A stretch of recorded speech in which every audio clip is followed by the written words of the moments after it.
Let's move on to our second chapter, that is Pythagoras theorem. First of all, what Pythagoras theorem is? Pythagoras theorem basically states that if in a right angle triangle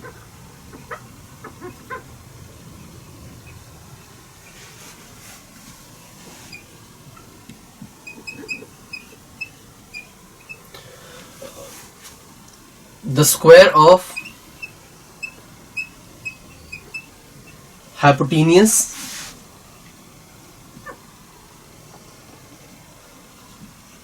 is equal to the sum of squares of other two sides.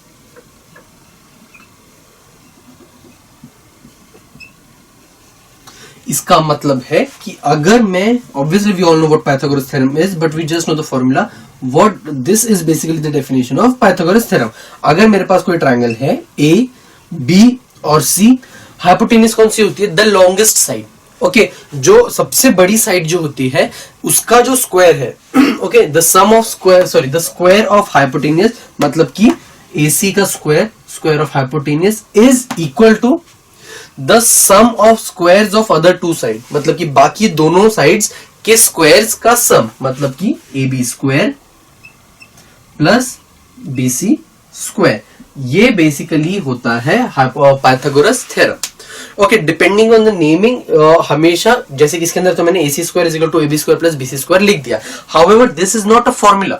क्यों? क्योंकि अगर मैं यहाँ PQR लिखूंगा तो वो चीजें, वो नोटेशंस चेंज हो जाएंगे. So this is basically but Pythagoras theorem क्या? हाइपोटेन्यूज का square is equal to the sum of squares of other two sides. Okay, तो इस चीज को हम लोग पहले भी कई we have been using it since years, but okay, 7 से 7th 8th में भी हम 9th में भी हम इसको यूज कर चुके हैं. इसके अंदर, इस चैप्टर के अंदर हम इस पाइथागोरस थ्योरम को we are going to go a bit deeper into it. There is a property of 30, 60 and 90 triangle. I'm going to read the definition.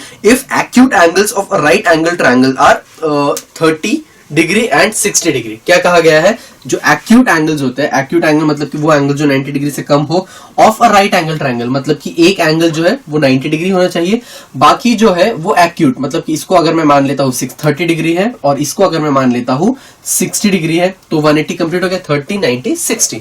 अगर ये 30 डिग्री और 60 डिग्री होता है, let's name them L, M and N.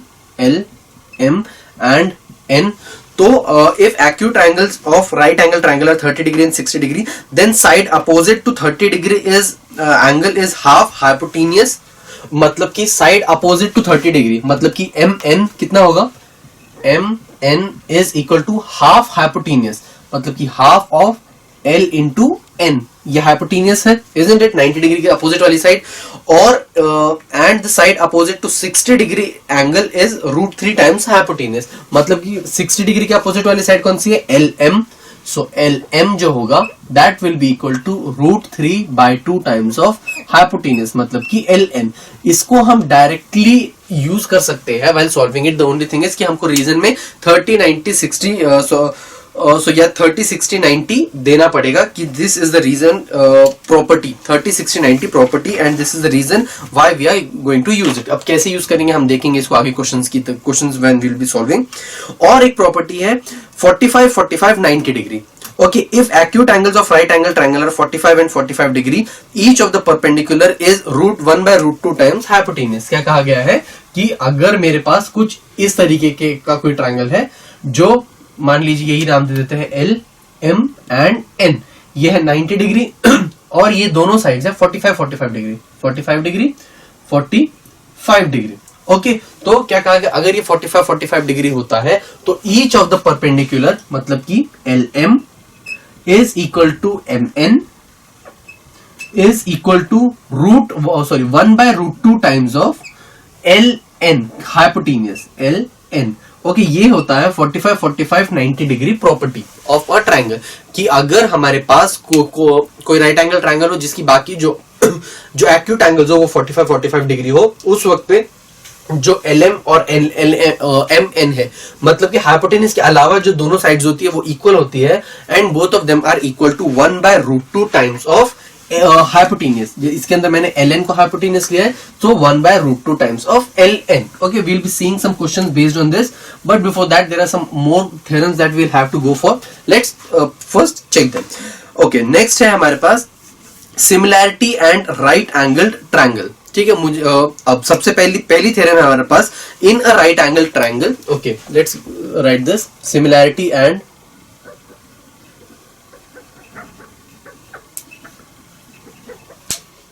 Right angled triangle.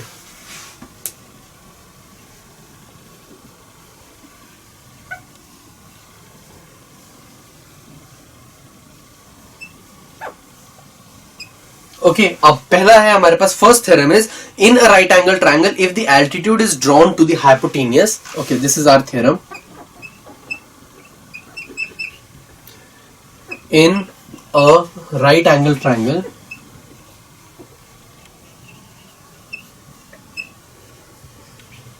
if a perpendicular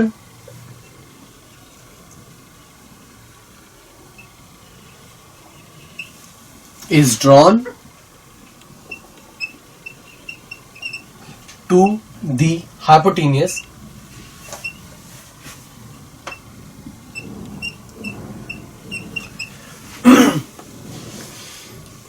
then the two triangle formed are similar to the original triangle and to each other. Then the two triangles formed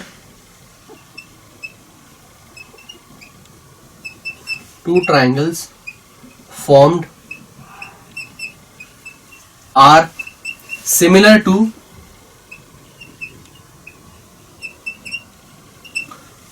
the original triangle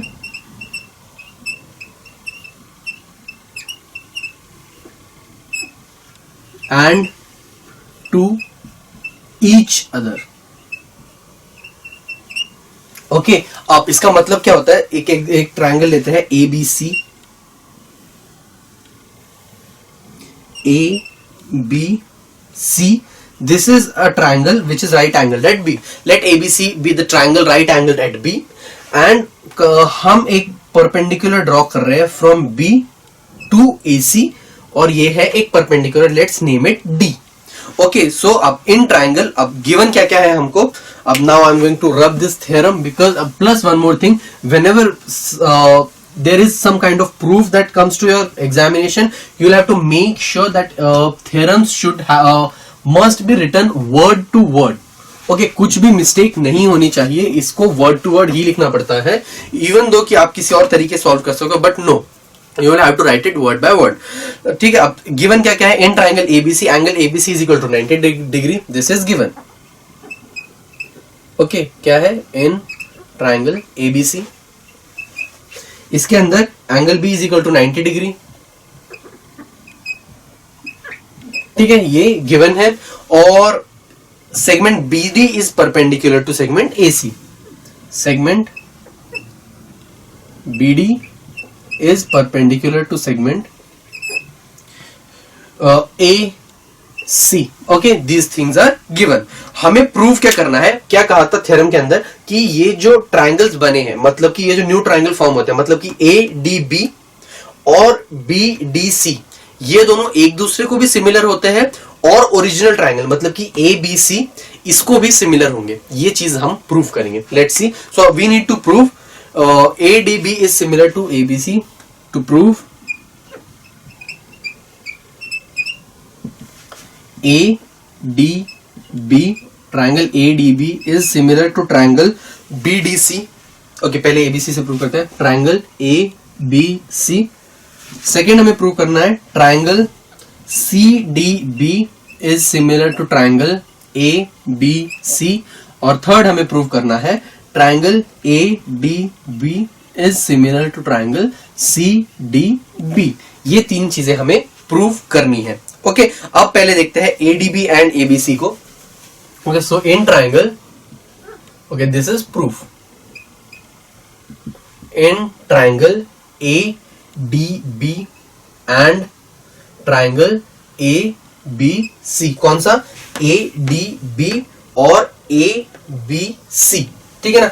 angle ABC, angle ABC is equal to angle ADB. क्यों? This is 90 degree, ठीक है, both are 90 degree या फिर both are right angle triangles, ठीक है। अब second है कि एंगल अगर मैं इसे देखूं तो BAD, angle BAD is equal to, हमने कौन कौन से ट्रायंगल लिए हैं, ADB और ABC, तो BAD और BAC is equal to angle BAC। क्यों? Angle A is the common, या फिर डायरेक्टली लिख दो common angle, common angle. Therefore we can say that triangle ADB is similar to triangle ABC. Why? By AA corollary या फिर by AA similarity. Okay, by AA similarity लिख देते हैं, bye AA similarity, ठीक है। तो फिर ये ऐसे हमने फर्स्ट चीज प्रूव कर दी। ओके, नेक्स्ट हमें क्या करना है, अब DBC और ABC को प्रूव करते हैं। इसको पहले 1 मार्क दे देते हैं। अब इसको AA सिमिलैरिटी या AA टेस्ट भी लिख सकते हो, ये मैंने 1 से इसको कर दिया प्रूव। अब सेकंड के ऊपर आते हैं। सेकंड मतलब कि CDB और ABC की तरफ। Now let me rub this so that okay, so as to have some space. Okay, अब मुझे क्या देखना है, CDB और ABC की तरफ, CDB और ABC, ठीक है, in triangle CDB and triangle ABC। Okay, again 90 degree कौन से है कि मेरे पास दो 90 डिग्री है, यहाँ पे एंगल B है और यहाँ पे अगेन CDB, मतलब कि angle ABC is equal to angle CDB is equal to, ठीक है, और ये दोनों क्यों इक्वल हो गए, ईच 90 डिग्री, दोनों 90 डिग्री है। और मेरे पास क्या है, ABC और CDB दोनों के अंदर एंगल C दोनों में आ रहा है, तो एंगल ACB लिखते हैं, ACB is equal to angle DCB। क्यों? Common angle. Therefore triangle CDB is similar to triangle ABC. क्यों? by AA test. ओके, तो बाय AA टेस्ट हम लिख सकते हैं कि ये दोनों सिमिलर है। अब इसको मैं sec2 नाम दे देता हूं, ठीक है। अब फ्रॉम 1 and 2 मेरे पास क्या आया है, दोनों भी अब ADB ABC से सिमिलर है और CDB भी ABC से सिमिलर है। Therefore from 1 and 2 I can say that ADB is similar to CDB. Okay, तो इस तरीके से हम लोग तीनों चीजों को प्रूव कर सकते हैं। And in the end you will have to write triangle ABC is similar to triangle ADB is similar to triangle CDB, मतलब कि तीनों ट्राइंगल्स, मतलब कि ये ADB ये वाला ट्राइंगल इज सिमिलर टू ये दूसरा वाला ट्राइंगल इज सिमिलर टू ये पूरा ट्राइंगल जो बन रहा है ABC। तो ये तीनों जो होते हैं ये एक दूसरे के साथ सिमिलर होते हैं। ओके, सो अगर डायरेक्टली कभी पूछा जाए तो फिर हम डायरेक्टली इसको एज स्टेटमेंट यूज कर सकते हैं and will give the reason similarity of right angle triangle. Okay, so is you will have to remember the theorem and the proof word by word. Just keep this thing in your mind. क्यों? क्योंकि paper के अंदर if anything और any statement और any reason is changed by you, even if it's right, then there are chances of the marks to get reduced तो फिर और deducted। तो इस चीज का प्लीज ध्यान रखिएगा कि everything should be written in a proper way and word by word।